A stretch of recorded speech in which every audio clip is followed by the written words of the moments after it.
ambur bokso atsawitur warenium borgu dewa sidiamaki Dioyonah porocu adayat Om narayanu ewedem sarum yad buatem yasjabawiyam Niaskalang niranjan niaruya kalpun nirakyata sududewiku narayanu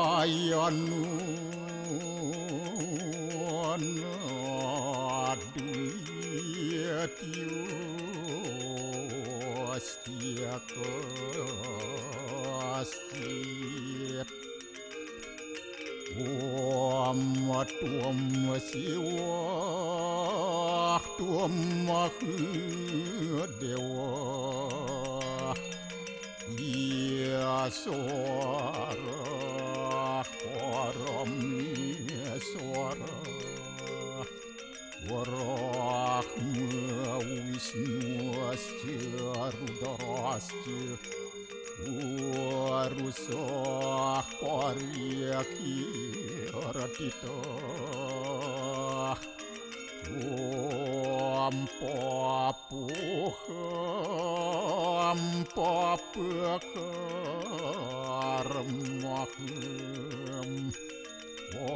apa-apa-apa-apa-sambawa Rahimam pundaria kaksir Sabahia biantara suci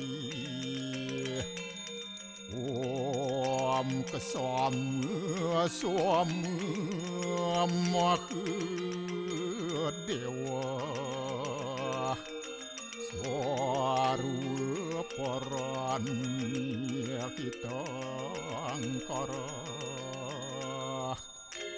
Mamuja suara papidya Walaya suasadya siwa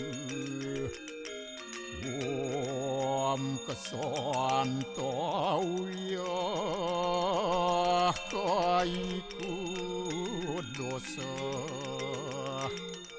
kesantauya wajiku mamu santauya manaswa dosa permadat kesamam Om santi santi santi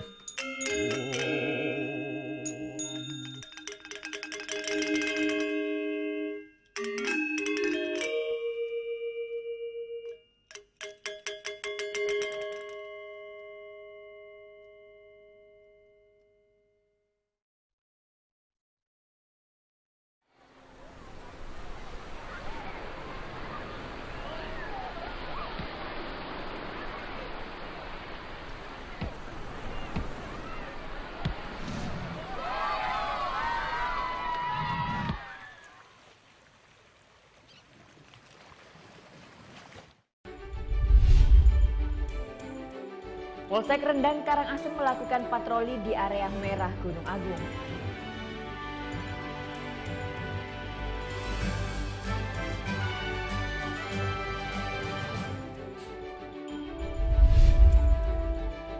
Puluhan pengungsi memilih tinggal dengan ternaknya karena takut ternaknya hilang.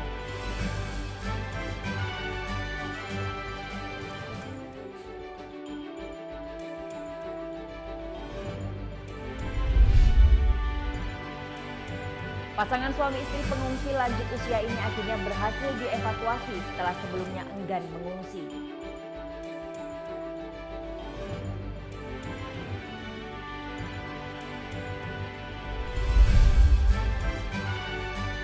Undangan pernikahan putri Presiden Joko Widodo Kahiyang Ayu dengan Robby Nasution dipastikan berbentuk sederhana.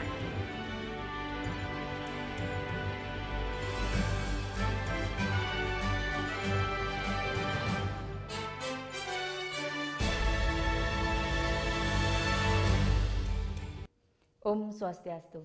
Halo, selamat pagi pemirsa, Net Bali kembali hadir menyapa Anda. Pagi ini kami akan membawakan sajian berita terhangat dan inspiratif. Dan pantai dengan lautnya, Bali juga menawarkan keindahan pesona danau yang dimilikinya. Ya, walaupun sama-sama berkembang sebagai pariwisata, masing-masing danau ternyata punya ciri khas tersendiri. Seperti apa semuanya terangkum dalam Bali Story berikut ini.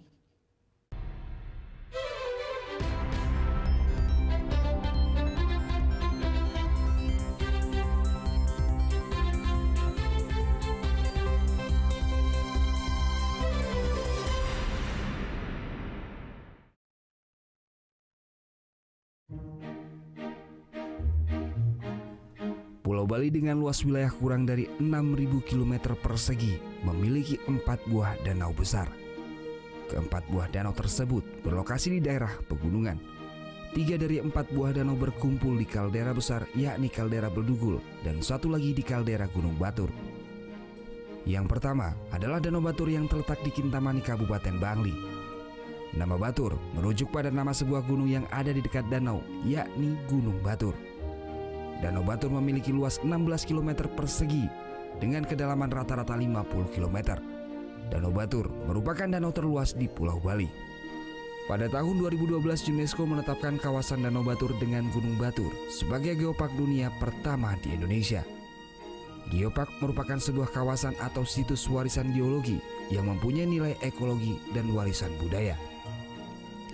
Penetapan kaldera Gunung Batur sebagai global geopark tidak terlepas dari landscape geologi yang unik dan pemandangannya yang menawan.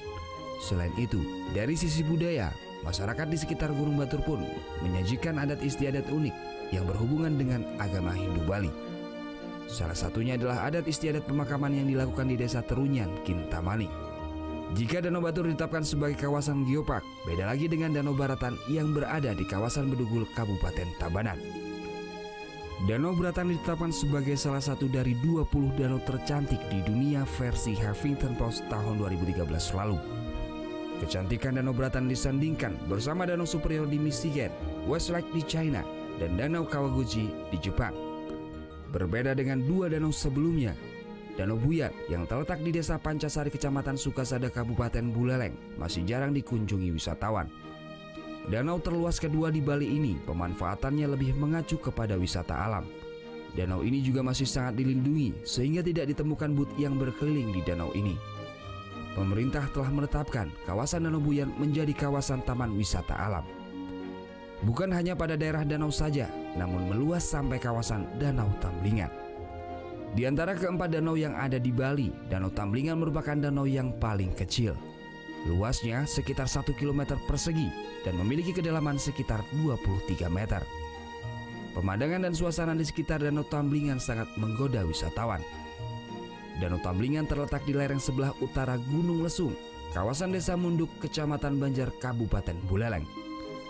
Bersama Danau Buyan, danau ini sering dijuluki Twin Lake atau danau kembar karena letaknya yang hanya dipisahkan oleh hutan sepanjang kurang dari 1 km. Sebagai salah satu objek wisata alam bersama Danau Buyan, Danau Tamblingan tidak dikembangkan ke arah pariwisata modern demi menjaga kelestarian alam dan lingkungannya. Yang menjadi daya tarik utama tempat ini bukan hanya pesona alamnya, namun juga karena banyaknya pura yang menyimpan sejarah dan perkembangan peradaban dan kebudayaan Bali, khususnya menyangkut pembentukan dan perkembangan Desa Tamblingan.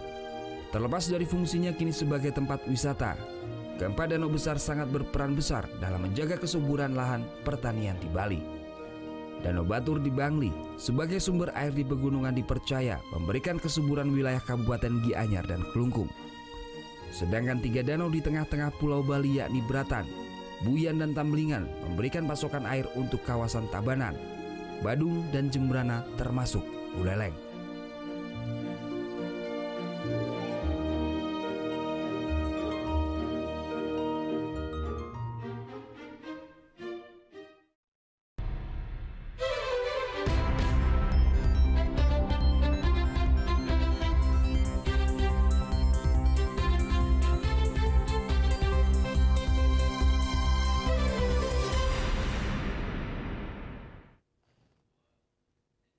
Bupati Kutai Kertanegara Rita Widyasari resmi ditetapkan sebagai tersangka oleh KPK. Ditunggu liputannya saat lagi, tetap di Net Bali.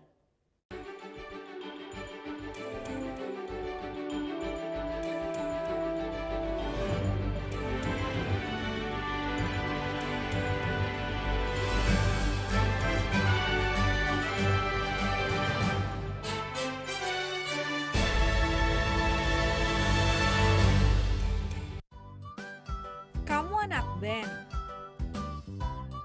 hobi cover lagu. Net Bali memberikan kesempatan agar kamu lebih dikenal.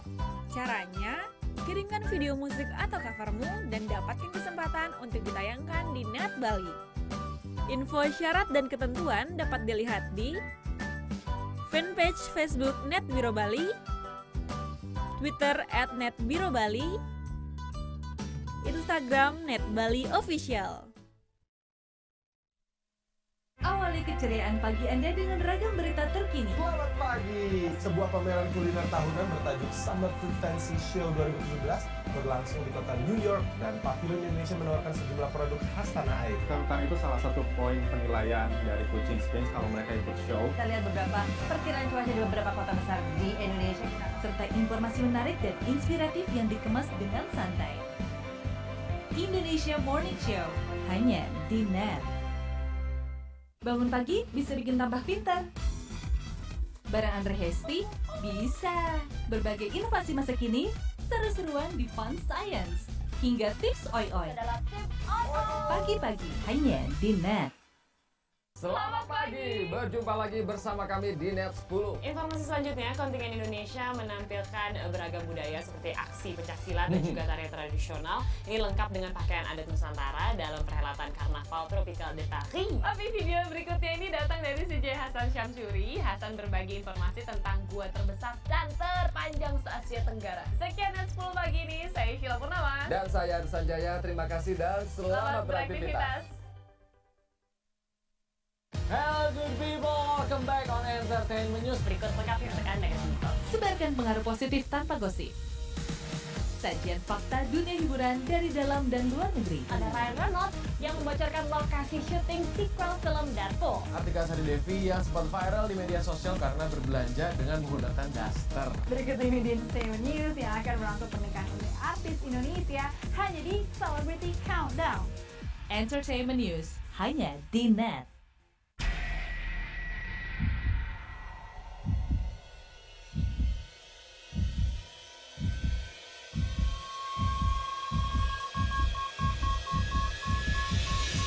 Customs Protection. Mas Firman. Aduh, Mas Firman. Bunga buat aku ya? Assalamualaikum. Waalaikumsalam. Oke Jack, Season 2 hanya di Net.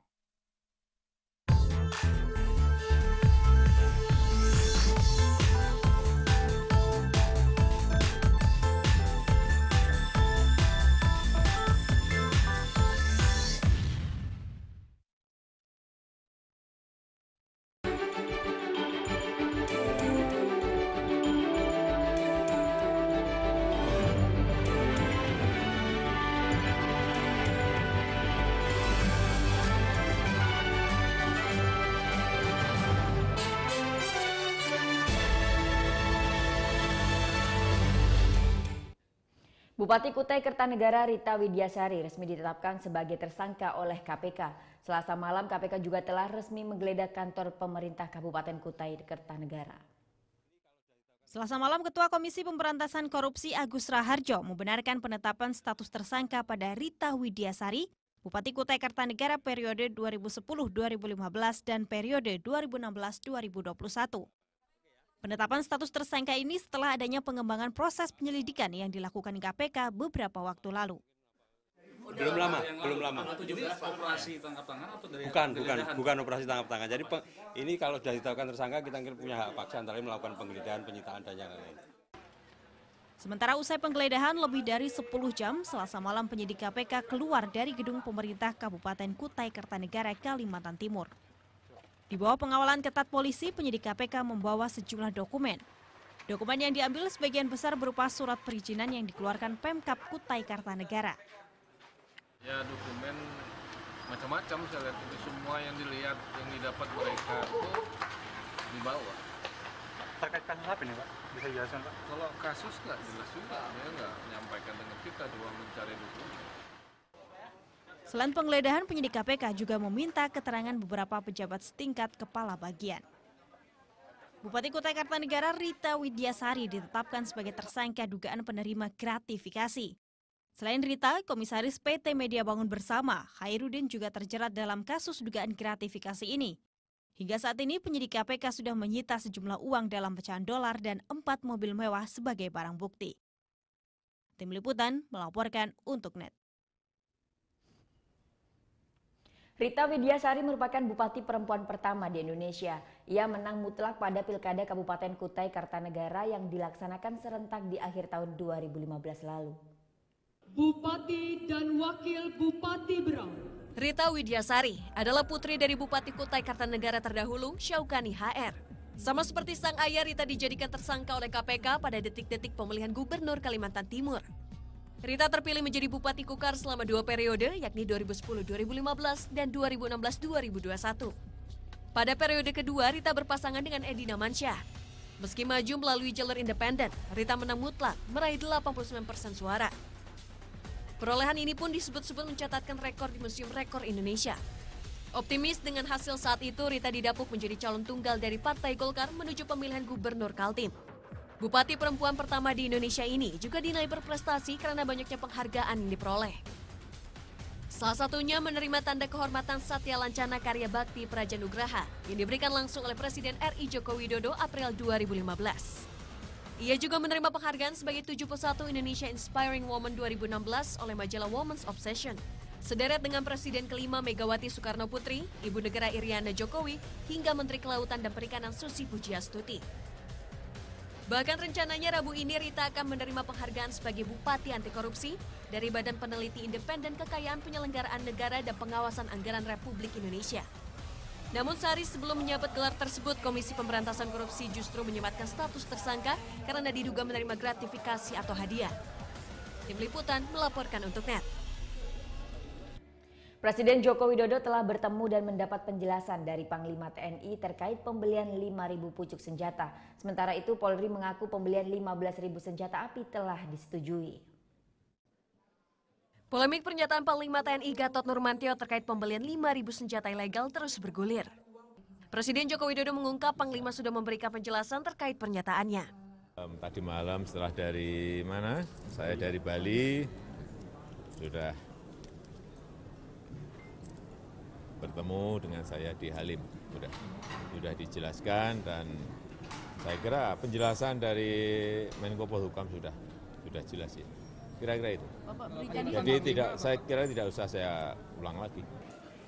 Sementara Polri mengaku pembelian 15.000 senjata api jenis MAG-4 ke PT Pindad telah disetujui dalam anggaran pendapatan belanja negara perubahan tahun 2017. Namun PT Pindad hanya sanggup menyediakan 5.000 pucuk senjata, sedangkan sisanya rencananya akan diimpor dari luar negeri. Seluruh senjata sifatnya melumpuhkan atau law enforcement. Ya, jadi mereka punya hak juga untuk terlindungi. Dan pimpinan Polri juga merasa juga punya kewajiban untuk melindungi itu. Untuk itu, pada mereka yang belum memiliki senjata, akan dilengkapi dengan senjata juga. Tak hanya Polri, Badan Narkotika Nasional mengaku pernah mengimpor senjata pada tahun lalu untuk kepentingan pemberantasan sindikat narkoba. Oh sudah datang, kan sudah lama, saya udah bilang. Waktu 2016 sudah datang. Ya kan? Oh bukan Glock, saya tidak. Senjata sekali lagi saya jelaskan, senjata saya bukan standar Polri dan TNI. Itu aja. Sipil murni. Nah, jadi dalam diatur undang-undang, saya tidak melakukan pelanggaran. Polemik mencuat setelah Panglima TNI Jenderal Gatot Nurmantio menyebut ada pengadaan 5.000 senjata di instansi pemerintah tanpa koordinasi dengan Mabes TNI. Belakangan Menko Polhukam Wiranto mengaku BIN membeli 517 pucuk senjata untuk kepentingan pendidikan dan sesuai prosedur. Tim Liputan melaporkan untuk NET. Polsek Rendang Karangasem melakukan patroli di area merah Gunung Agung. Tunggu sesaat lagi, tetap di NET Bali.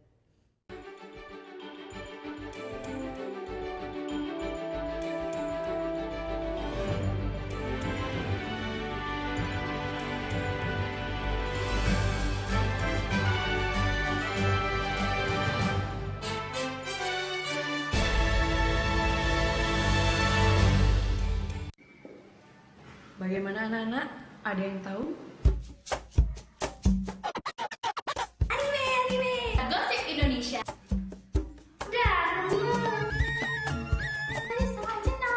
Meresahkan warga Indonesia. Oh, so sweet. Top Chart Music minggu ini. Tayangan sehat adalah tayangan yang menghibur sekaligus memberikan informasi yang berguna dan bermanfaat bagi masyarakat. Mau yang fresh di pagi hari? Wow! Menemani sarapan Anda akan hadir tontonan baru di layar kaca. Berbagai informasi menarik paling wow ada di sini. Setiap Senin sampai Jumat jam 7 pagi. Hanya di NET. Ini ada seorang penyanyi Indonesia cowok. Silakan. Hah? Desta Mahendra kan? Desta Mahendra. Ini adalah Elo. Oke, kita lihat ya. Ini gambar siapa? Gue. Ini gambar siapa? Lo. Ya udah. Tonight Show hanya di NET. Kamu itu kalau aku tanya Senin sampai dengan Minggu, hari apa yang kamu suka? Jumat. Kalau aku hari Kamis. Kenapa, Bang? Kamis you. Ini Talk Show hanya di NET. Coba Anda sebutkan warnanya, bukan kata-katanya.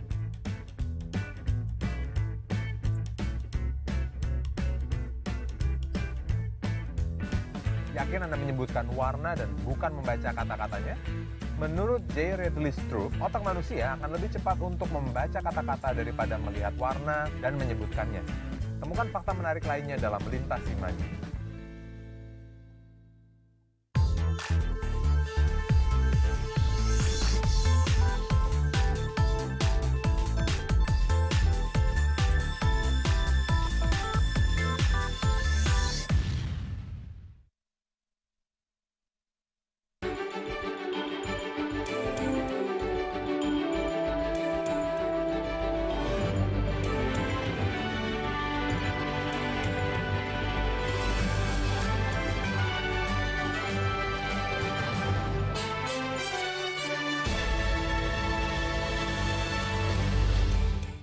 Ya, kembali di NET Bali, Polsek Rendang Karangasem melakukan patroli di area merah Gunung Agung. Dalam penyisiran masih ada ditemukan warga yang belum mengungsi.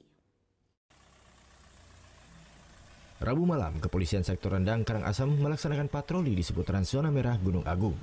Polisi menyusuri kawasan rawan bencana dalam radius 9 km, yakni di seputaran Desa Besaki. Dalam penyisiran ini, masih ada beberapa warga yang ditemukan belum mengungsi. Alasannya beragam, seperti memberikan makan hewan ternak hingga takut meninggalkan rumah dalam keadaan kosong. Mereka pun dihimbau agar segera meninggalkan rumah dan mengungsi untuk mengantisipasi jika sewaktu-waktu Gunung Agung erupsi. Ada siapa, Pak? Siram di rumah. Pak. Yang di sini. Berarti tetangga yang lain udah pada ngungsi gitu ya, Pak ya? Ampun. Katanya dipindah, pulang dulu. Besok katanya dibawa ke Bandung. Sejak kapan, Ibu? Tadi. Selain untuk memastikan warga terevakuasi, patroli ini juga bertujuan untuk menghindari terjadinya pencurian lantaran sebagian rumah telah ditinggalkan oleh warga. Tentunya iya, karena area merah ini ditinggalkan pada umumnya oleh penduduk, sehingga mungkin masih ada barang-barang yang ditinggalkan. Ini kita adakan patroli. Jadi mudah-mudahan dengan demikian tidak ada hal-hal yang dilakukan oleh orang-orang yang memakai kesempatan ini untuk melakukan kejahatan. Patroli di zona merah ini dilakukan rutin oleh polisi setiap malam sejak Gunung Agung berstatus awas beberapa waktu lalu. Tim Liputan melaporkan untuk NET. Sebagai tanda peringatan dini jika sewaktu-waktu Gunung Agung erupsi, BNPN telah memasang alat alarm peringatan. Salah satunya berada di Polsek Rendang, Karangasem. Selasa kemarin, Badan Nasional Penanggulangan Bencana telah memasang alarm tanda peringatan di beberapa titik, salah satunya berada di Polsek Rendang, Karangasem yang masih dalam zona aman yakni 15 km. Alarm ini berfungsi memberi peringatan dini jika sewaktu-waktu terjadi erupsi Gunung Agung. Alarm ini menggunakan sistem manual. Jika sewaktu-waktu terjadi gempa besar dan berpotensi erupsi, pos pemantau Gunung Api Agung akan memberikan sinyal, kemudian operator akan menghidupkan alarm sebagai tanda peringatan. Alarm ini berbunyi hingga radius 2 km. Jadi kenapa tidak dipasang otomatis? Penjelasannya kemarin di BNPB, sebab nanti kalau diotomatiskan ini ditakutkan ada benda-benda yang jatuh tanpa ada aktivitas gunung, nah dia bisa operasi sendiri kan gitu. Ini yang dikhawatirkan, sehingga harus secara manual, jadi dioperasikan oleh operator lah karena demikian. Selain di Polsek Rendang, alarm peringatan juga dipasang di beberapa titik lainnya, seperti di Desa Selat dan di Desa Kubu Karangasem. Tim Liputan melaporkan untuk NET.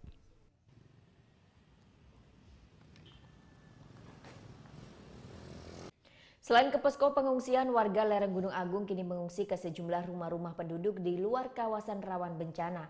Atas nama kemanusiaan, warga menyediakan ruangan di rumahnya untuk ditempati pengungsi tanpa dipungut biaya sedikit pun.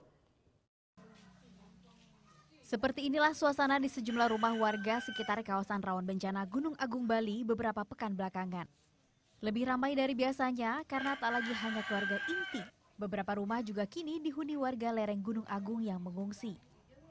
Kediaman Putu Dewi dan keluarga di Banjarkemoning, Klungkung misalnya, saat ini menampung 34 pengungsi asal Karangasem. Dewi tidak memungut biaya. Semua dilakukan sepenuhnya atas nama kemanusiaan.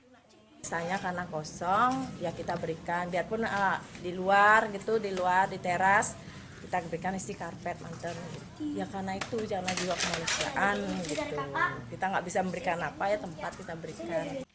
Pengungsi yang memilih menumpang sementara di rumah warga terutama adalah wanita dan anak-anak. Beberapa bahkan sebelumnya tak tahu harus kemana saat diimbau untuk meninggalkan rumahnya. Nggak ada yang mengantar ke sini. Ini kan kos-kosan gitu. Nah terus katanya gimana Bu? Apakah digratiskan atau seperti apa gitu? Digratiskan. Jadi tanggapannya gimana dengan ini Bu? Ya, saya sangat berterima kasih sekali dengan bantuan. Hingga Rabu pagi, jumlah pengungsi di Kabupaten Klungkung saja telah mencapai 20.000 warga. Perkiraan jumlah keseluruhan warga yang tinggal di zona bahaya radius 9 hingga 12 km dari kawah Gunung Agung lebih dari 60.000 jiwa. Tim Liputan melaporkan untuk NET.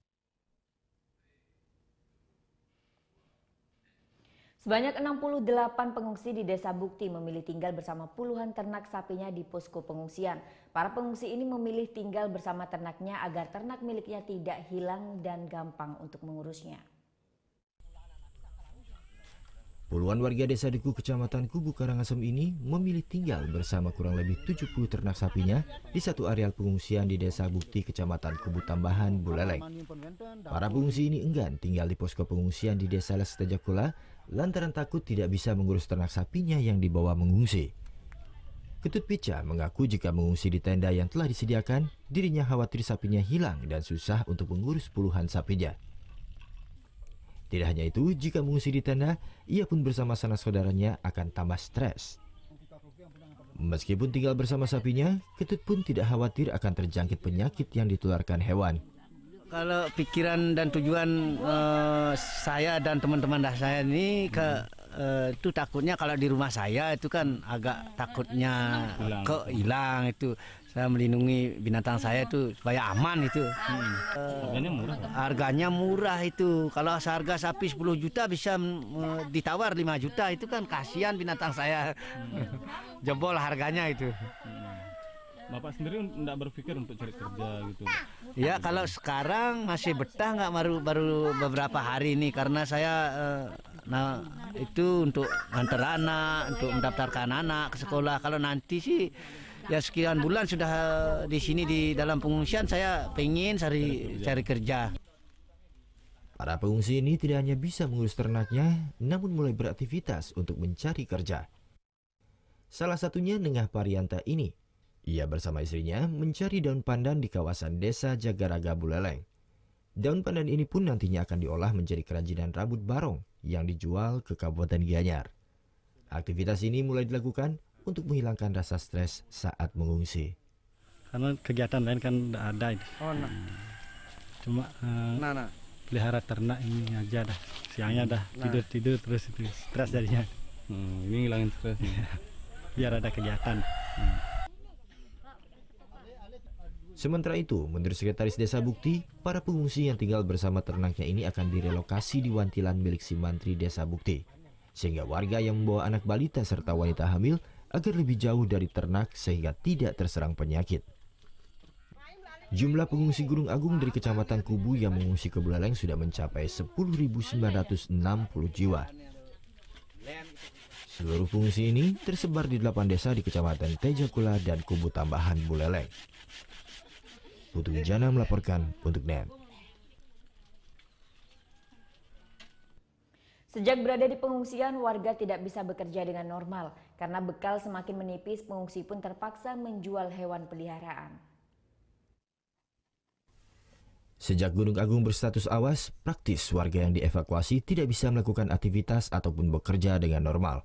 Komang Artana, pengungsi yang berasal dari desa Sibetan Karangasem ini pun harus memutar otak agar bisa bertahan di pengungsian. Terlebih, setelah beberapa hari tinggal di posko bencana, bekal yang dimiliki semakin menipis. Salah satu cara yang ia ambil yakni menjual burung-burung peliharaannya. Ia berjualan dan memamerkan hewan peliharaannya di depan pasar Kelungkung sembari berharap pembeli akan tertarik. Komang Artana adalah salah satu pengungsi yang desanya berjarak 10 km dari Gunung Agung. Tapi udah bekalnya udah habis sekarang, menipis soalnya. Tinggalnya di Sibetan. Ya di Sibetan. Nah, terus radius Sibetan dari gunung gini berapa, Bri? Radiusnya hampir 10 km. Burung-burung ini pun dijual setengah harga dari harga pasaran. Salah seorang pembeli mengaku ikut membantu agar pengungsi ini bisa bertahan. Pasaran ya murah, pasaran paling enggak kalau yang itu masih 1 juta. Kalau tadi berapa dikasih sama gini? 500. Hingga Rabu sore, aktivitas Gunung Agung masih belum menunjukkan akan erupsi. Warga di sekitaran gunung terus diupayakan untuk terus dievakuasi. Tim Liputan melaporkan untuk NET. Sesaat lagi kita akan ikuti penelusuran zona merah di sekitar Gunung Agung. Jadi tetap di NET Bali.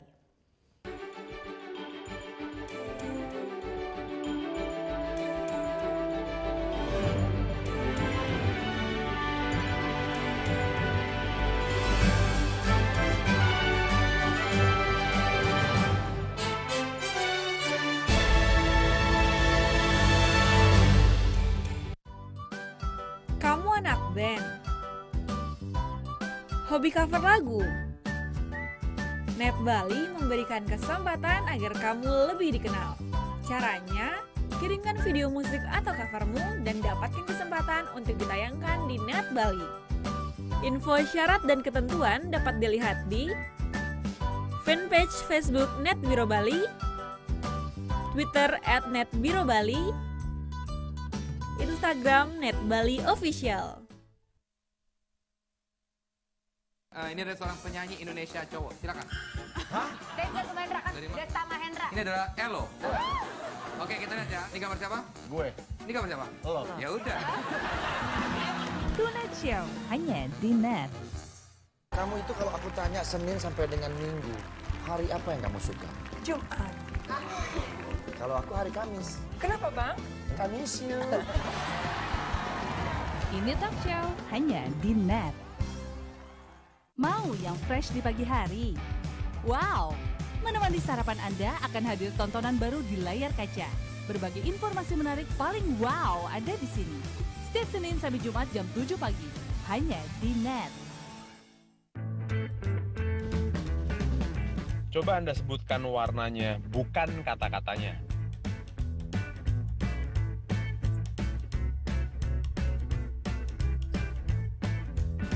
Yakin Anda menyebutkan warna dan bukan membaca kata-katanya?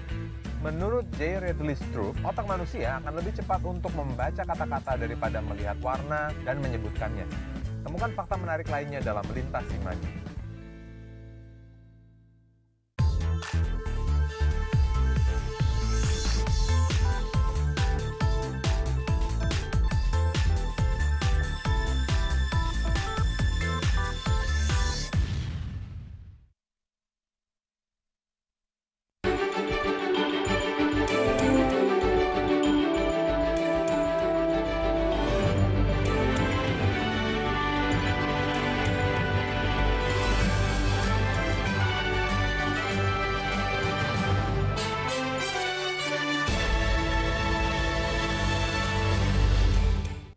Sejak Gunung Agung ditetapkan berstatus awas, beberapa daerah sudah ditetapkan sebagai zona berbahaya. Kecamatan Kubu di Karangasem salah satunya, dan hingga kini 90% warga sudah meninggalkan rumah. Berikut laporan tim NET Gita Natalia dan Andi Setiawan. Ya, saat ini saya sedang berada di Kecamatan Kubu, Kabupaten Karangasem, Bali. Tempat ini sudah ditetapkan sebagai zona berbahaya atau zona merah. Karena jika nanti terjadi erupsi pada Gunung Agung, maka daerah ini akan menjadi salah satu daerah yang terdampak paling parah. Tepat di belakang saya, ini adalah puncak Gunung Agung. Masih terlihat banyak sekali asap kawah yang keluar sejak pagi tadi dari puncak Gunung Agung. Dan dari sini pula kita bisa melihat masih banyak sekali guratan ataupun bekas aliran lava maupun lahar dingin yang masih tertinggal di daerah sekitar gunung sini. Nah, jika nanti terjadi erupsi, maka daerah ini pun akan dialiri oleh lava dan juga lahar dingin. Dari pantauan kami di desa-desa yang ada di sekitar sini, banyak sekali rumah-rumah yang sudah kosong dan juga ditinggalkan oleh penghuninya. Bahkan banyak sekali galian C yang menjadi mata pencarian dari masyarakat di sini sudah ditinggalkan dan juga sudah tidak dikerjakan lagi. Namun tadi kami pula sempat bertemu dengan beberapa masyarakat yang masih datang mengungsikan ternak mereka ataupun sekedar mengecek rumah mereka. Dari data yang kami dapatkan, sekitar 90% warga di Kecamatan Kubu ini sudah meninggalkan daerah ini. Namun walaupun seperti itu, masih ada para petugas kepolisian dari Polsek Kubu yang terus menyisir daerah di sekitar sini untuk memberikan himbauan kepada masyarakat agar sesegera mungkin meninggalkan kawasan ini untuk mencari tempat atau lokasi aman dari dampak erupsi Gunung Agung. Nah, selain itu para polisi pun dari Polsek Kubu terus mengecek rumah-rumah yang ditinggalkan warga. Gita Natalia, Andi Setiawan melaporkan untuk NET. Saksi meletus Gunung Agung tahun 1963 akhirnya berhasil diungsikan ke Denpasar. Sebelumnya pasangan suami istri yang sudah berusia 100 tahun ini enggan mengungsi. Nyoman Rupa dan suaminya Wayan Rupa, warga desa Duda Selat Karangasem, akhirnya berhasil diungsikan ke tempat pengungsian di Denpasar. Pasangan suami istri yang sudah berusia sekitar 100 tahun ini awalnya masih tertahan di rumahnya yang masuk ke dalam kawasan zona merah. Karena kendala usia dan kendaraan, mereka memilih bertahan untuk tidak mengungsi. Setelah anaknya melaporkan kondisi tersebut, pada Senin lalu Basarnas akhirnya mengevakuasi kedua pasutri ini ke tempat pengungsian di Klunggung. Namun karena faktor usia, pasutri ini akhirnya dipindahkan ke rumah saudaranya di Denpasar bersama 11 anggota keluarganya. Hidup mati meninggal biar bersama Pasutri ini juga menjadi saksi meletusnya Gunung Agung pada tahun 1963. Pada saat terjadi erupsi Gunung Agung, mereka berlindung di dapur selama 2 hari. Jika dilihat dari peta kawasan rawan bencana, desa tempatnya tinggal, yakni Desa Duda Selat, Kecamatan Selat Karangasem, berada dalam zona merah atau zona yang berpotensi terlanda awan panas dan aliran lava. Sudah saja melaporkan untuk NET. Sekolah-sekolah penampung siswa pengungsi kelebihan kapasitas. Agar siswa tetap dapat belajar dengan baik, sejumlah sekolah ini akan membagi kelas pagi dan sore hari. Jangan mencari ke tempat lain dulu ya. Menampung siswa dari sekolah yang berada di kawasan rawan bahaya, seperti inilah situasi belajar mengajar sejumlah SD dan SMP di Kabupaten Kelungkung, Bali. Bukan saja harus berbagi kursi, meja, dan buku, banyaknya siswa juga membuat proses mengajar kurang maksimal. Mengatasinya, sekolah siapkan sejumlah langkah. Di antaranya, ke depan murid akan dibagi menjadi kelas sore dan pagi. Kalau masih memungkinkan, masih tetap pagi. Kalau memang sudah tidak memungkinkan, apalagi jumlah mobiler juga enggak kurang kami di sini. Kalau enggak memungkinkan, ya dibagi. Masalah bukan itu saja. Kurikulum yang berbeda dengan sejumlah sekolah asal juga sedikit mengendala. Tapi yang paling simpel ini, yang penting anak-anak kita dapat pendidikan sekarang itu paling penting. Jangan pakai sampai mereka gara-gara kita ada sistem, ada kesiapan kita, nanti mereka harus warawiri. Beri dia masuk, ya, ikut bergabung dengan teman-temannya. Selama Gunung Agung berstatus awas, siswa asal kawasan bahaya ditampung di sekolah-sekolah terdekat dengan lokasi mereka mengungsi. Hingga Rabu pagi di Kabupaten Kelungkung, Bali, jumlah pengungsi yang terdaftar di sejumlah sekolah penampung telah mencapai 3.200 siswa. Tim Liputan melaporkan untuk NET. Informasi berikutnya, hingga Rabu siang lebih dari 400.000 warga Rohingya mengungsi ke Bangladesh dan 60% diantaranya adalah anak-anak. Tidak memiliki fasilitas layak, ribuan anak Rohingya di sejumlah kamp pengungsian di Cox's Bazar, Bangladesh pun alami gizi buruk. Berikut laporan reporter Mevri Sari dan juru kamera Bugi Pramudia dari Balukau Camp Cox's Bazar, Bangladesh. Ini adalah Isa, seorang bayi berusia 3 bulan yang pergi atau bermigrasi dari Rakhine State yang berada di Myanmar bersama dengan orang tua dan juga saudara-saudaranya ke Bangladesh, tepatnya di Cox's Bazar, Bangladesh ini. Dan Isa ini adalah satu di antara ribuan anak-anak yang ada yang merupakan warga Rohingya yang kemudian berpindah biasanya bersama dengan ibunya ke Bangladesh ini. Dan kondisinya atau mereka ini bisa dilihat memang kesulitan untuk mendapatkan makanan karena tidak ada dapur khusus bagi mereka, sehingga jika mereka harus menggunakan atau harus mencari makan, yang mereka lakukan adalah biasanya mendapatkan donasi-donasi berupa beras dan juga bahan makanan lainnya, dan mereka harus mengelola kembali atau memasaknya kembali. Ibu mereka yang akan memasak hal itu. Namun tidak semua keluarga kemudian memiliki akses atau memiliki uang yang cukup untuk membeli kayu bakar yang akan digunakan untuk memasak makanan tersebut.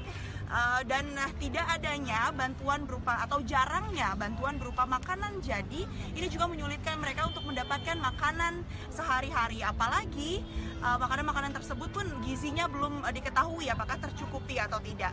Nah, selain itu kondisi sanitasi juga memang kurang memadai di sini, karena untuk area ini saja sebenarnya tinggal ratusan ribu warga Rohingya, tapi kemudian toilet yang tersedia ini hanya dapat dihitung dengan jari, tidak lebih dari 10 toilet yang ada di satu kawasan ini. Dan ini memang kalau terlihat di sekitar saya ini sudah mulai terjadi pembersihan atau pembongkaran yang sudah terjadi sejak Selasa lalu, dan kemudian mereka ini akan dipindahkan ke sana, ke pengungsian yang ada di bagian dalam, tidak di pinggir jalan. Hal ini dinilai pemerintah akan lebih aman bagi mereka karena letaknya tidak di pinggir jalan yang tidak berpotensi longsor begitu. Dan juga sayangnya dari pengungsian yang ada di dalam itu pun belum ada sarana khusus untuk menjamin nutrisi dan juga sanitasi bagi anak-anak ini dapat terpenuhi dengan baik. Mevri Sari, Bugi Pramudia melaporkan untuk NET. 2 pelajar dari Pulau Bali kembali meraih prestasi di tingkat dunia. Tunggu sesaat lagi, tetap di NET Bali.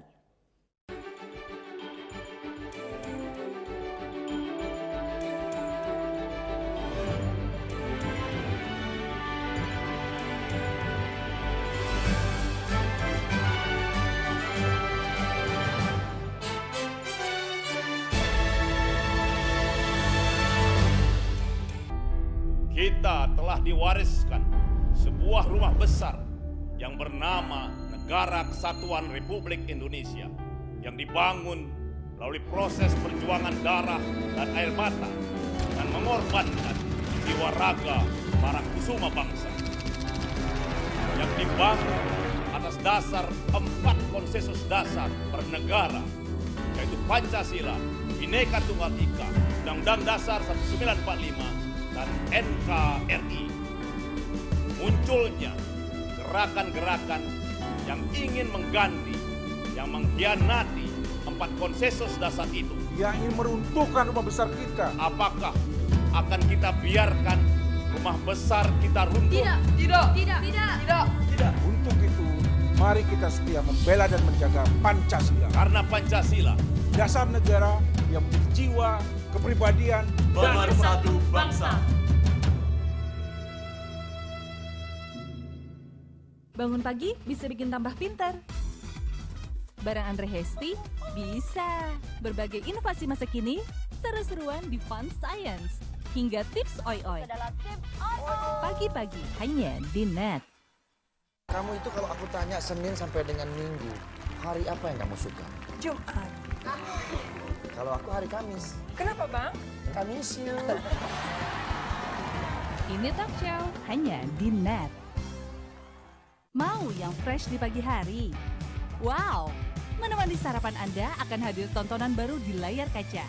Berbagai informasi menarik paling wow ada di sini. Setiap Senin sampai Jumat jam 7 pagi, hanya di Net. Coba Anda sebutkan warnanya, bukan kata-katanya.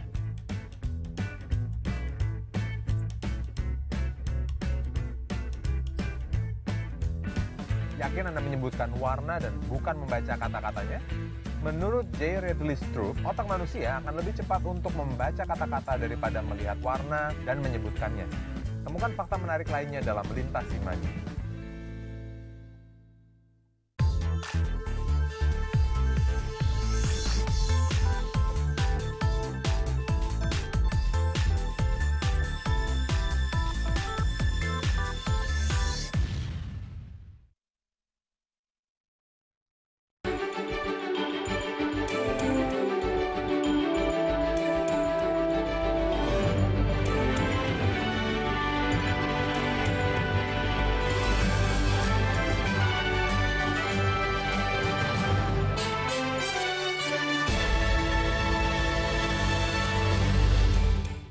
Pelajar dari Pulau Bali kembali meraih prestasi di tingkat dunia. Hasil karya 2 pelajar SMA Bali Mandara yaitu alat pendeteksi perubahan cuaca meraih juara 3 dalam Olimpiade Sains tingkat dunia di Los Angeles, Amerika Serikat.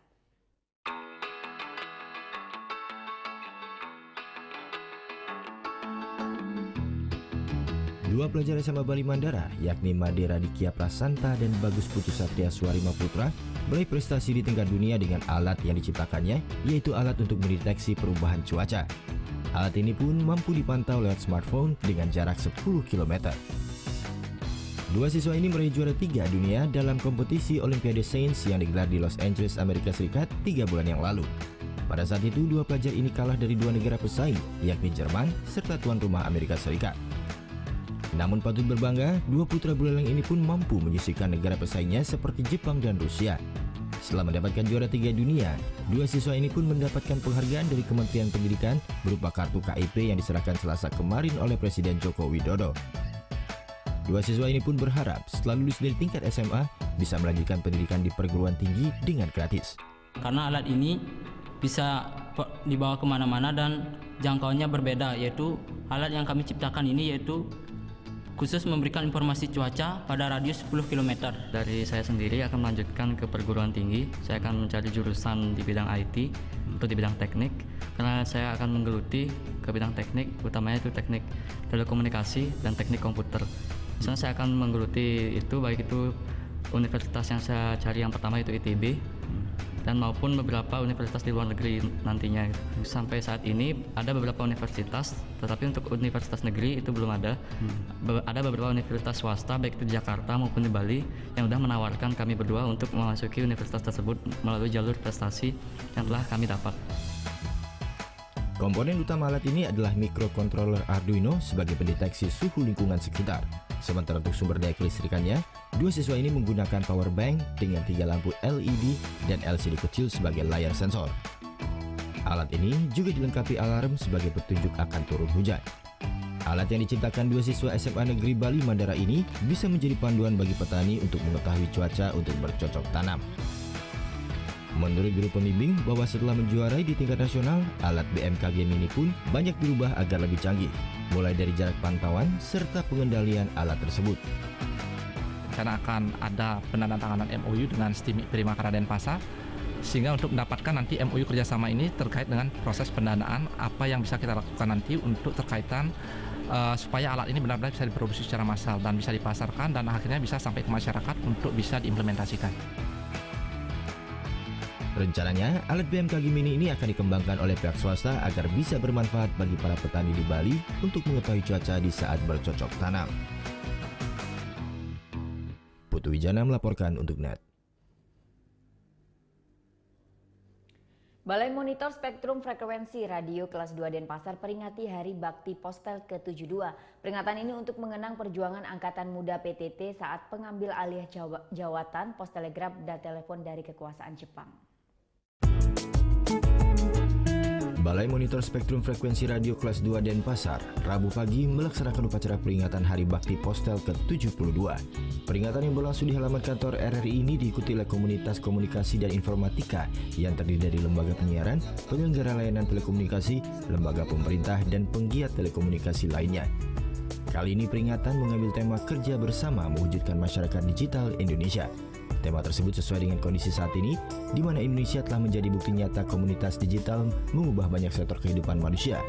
Transformasi tersebut tampak nyata dalam sektor perbankan, pendidikan, dan pelayanan pemerintah. Di kesempatan Hari Bakti Postel ini, selain untuk komunitas Postel ini bisa lebih sinergi dalam melaksanakan tugas-tugas di sektor telekomunikasi, kita berharap juga kepada masyarakat lebih memahami pentingnya sektor telekomunikasi, sebagai contoh tadi TIK, dan kemudian juga terkait penggunaan jaringan telekomunikasi, sehingga masyarakat sendiri ikut lebih memanfaatkan dan ikut juga menjaga fasilitas-fasilitas. Pada 27 September 1945, Angkatan Muda PTT berhasil merebut kembali jawatan pos telegraf dan telepon dari kekuasaan Jepang. Keberhasilan tersebut merupakan tonggak sejarah dan merupakan titik awal diperingatinya Hari Bakti Postel. Sementara pada puncak peringatan Hari Bakti Postel ke-72, selain menggelar upacara, Balmon juga menggelar donor darah yang diikuti oleh puluhan peserta upacara. Surya Sanjaya melaporkan untuk NET. Undangan pernikahan Putri Presiden Joko Widodo Kahiyang Ayu dengan Bobi Nasution diproduksi oleh Cilipari Group. Sang kakak Gibran pastikan bahwa bentuk undangannya sederhana.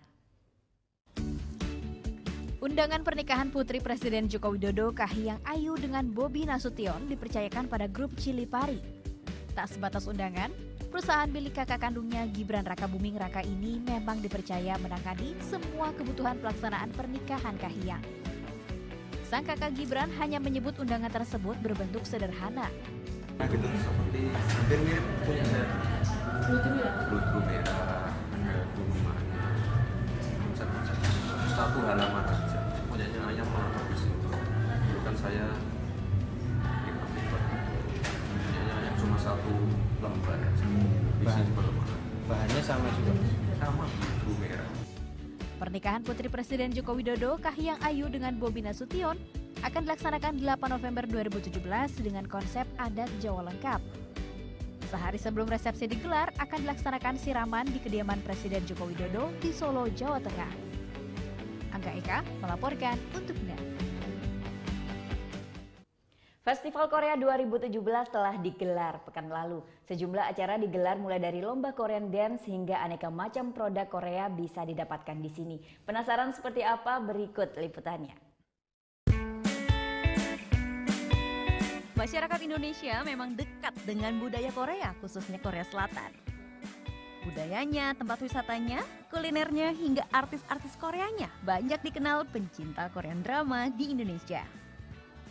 Fasilitasi kecintaan warga Indonesia akan budaya Korea, pekan lalu digelar Korea Festival 2017 di Lotte Shopping Avenue, Jakarta. Yang suka makanan-makanan Korea, mulai dari samyang, kimchi, bisa didapatkan di sini. Nah, di booth-booth ini banyak banget makanan khas Korea yang dijual seperti bibimbap, tteokbokki, dan yang di sebelah saya ini nih salah satunya ada kimchi. Siapa sih yang nggak tahu kimchi? Nah, kimchi ini merupakan sayuran khas Korea dengan bahan dasar sawi yang dicampur dengan bubuk cabai, lalu minyak ikan dan juga bawang putih. Kita coba ya. Di sini bisa dicoba secara cuma-cuma.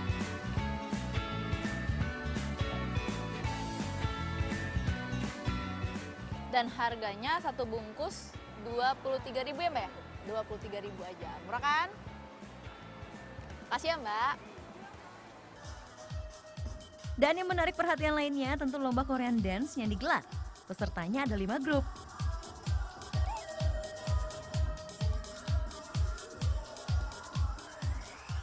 Dari dandanannya, kostum hingga koreografi tariannya mirip ala grup penyanyi Korea seperti Bangtan Boys hingga EXO.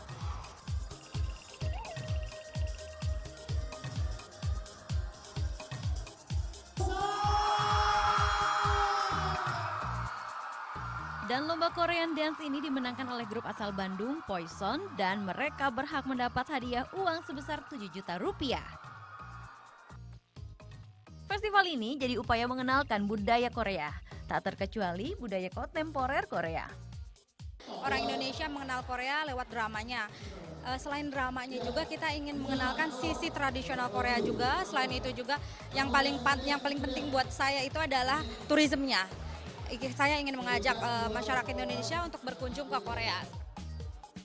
Tidak hanya muda-mudi saja yang padati acara ini, mereka juga membawa keluarga.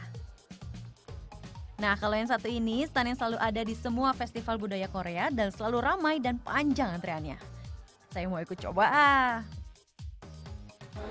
Nah, ini adalah salah satu booth yang paling diminati oleh masyarakat karena menggunakan atau mencoba kostum Korea yaitu hanbok. Nah, hanbok ini memang sering menggunakan warna-warna yang cerah begitu karena mengikuti warna-warna bunga yang ada di Korea.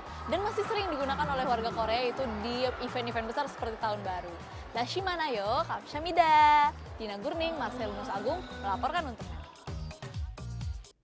Ya, informasi tadi sekaligus mengakhiri Net Bali hari ini. Anda dapat saksikan kembali tayangan hari ini di YouTube channel kami www.youtube.com/netbali dan tentunya jangan lupa subscribe. Dan setelah ini kami akan memutarkan video klip dari King Panda dan kali ini grup band yang bergenre pop-punk ini akan membawakan lagu dengan judul 12. Nah, jika Anda nih yang punya video musik atau cover dan ingin tayang di Net Bali, kalian bisa cek syarat dan ketentuannya di Instagram kami @netbaliofficial. Saya Vera Zenvia, Mato Suksma. Selamat pagi dan Om Santi Santi Om.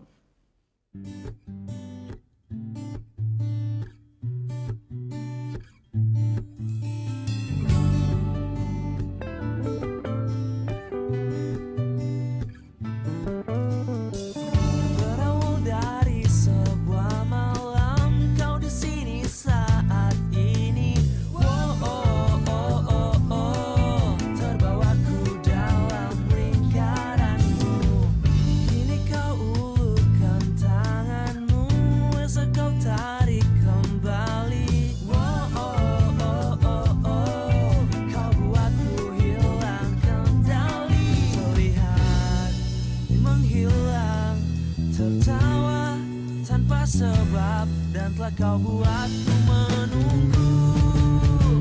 Simpan semua rasa yang telah kau buat, sertakan aku saat kau mulai melembut. Tunjukkan aku apa yang kau bingungkan, beri jawaban terbaik untuk kita berdua.